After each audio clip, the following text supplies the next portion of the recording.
Never stop praying for your friends.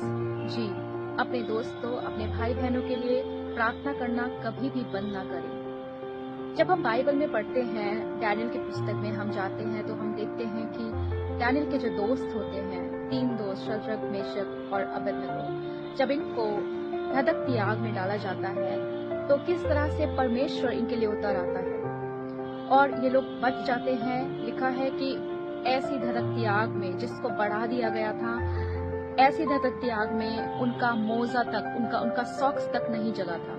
Hallelujah. इसी तरह हम पढ़ते हैं डैनियल के बारे में। जब डैनियल को सिंहों की मान में डाला गया, जब उसको गुफा में डाल दिया गया था, शेरों की, भूखे शेरों की, तो किस तरह से परमेश्वर उसके लिए उतर आया था और उसने सिंहों का मुंह बंद कर दिया था। ऐसे कार्य तभी हो सकते हैं जब आपके पास सपोर्टिव, आपकी एक संगति हो, आपके भाई बहन आपके लिए प्रार्थना करते हैं तो आपके लिए परमेश्वर जो है वो उतर आता है।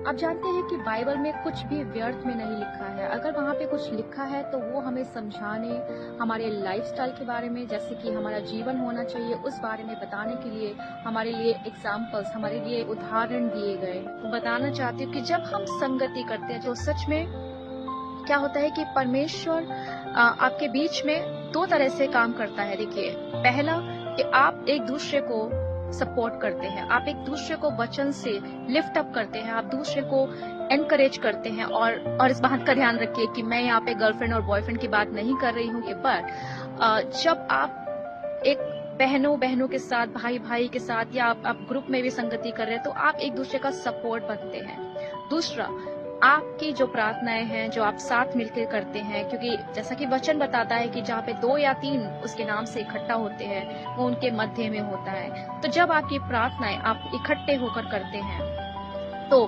परमेश्वर आपकी प्रार्थनाओं को सुनता है। हालेलुया।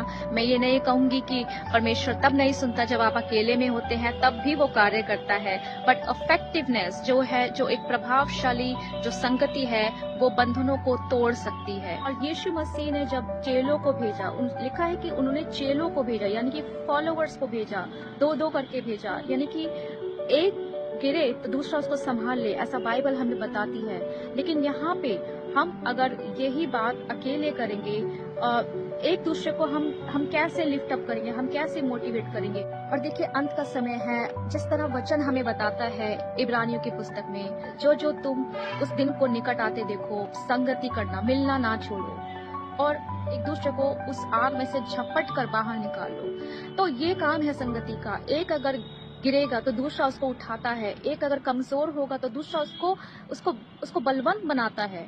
यही है फेलोशिप।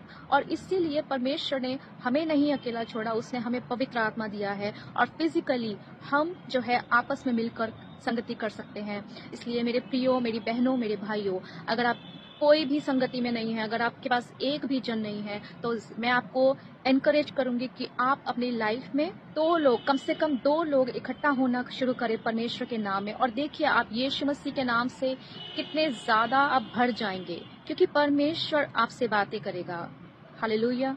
और मेरा विश्वास है, क्योंकि ये अंत का समय है, हमें जितना हम मसीह लोग आपस में एक होकर रहे, आपस में एक दूसरे को लिफ्ट अप करके रहे, एक दूसरे को एनकरेज करते रहे, यही हमारे लिए एक आशीष है। क्योंकि हमारा जीवन अगर किसी और के लिए इंस्पिरेशन बन रहा है तो सच में इससे भली बात क्या ही है। तो परमेश्वर आपको इस छोटे से मैसेज से ब्लेस करे। प्रभु आपको अनुग्रह दे कि आपके पास अगर कोई संगति नहीं है तो परमेश्वर अपने अनुग्रह से और सुपरनैचुरल तरीके से आपके जीवन में काम करे, ताकि आपको संगति मिल पाए। प्रभु यीशु मसीह के नाम से आपको शालोम।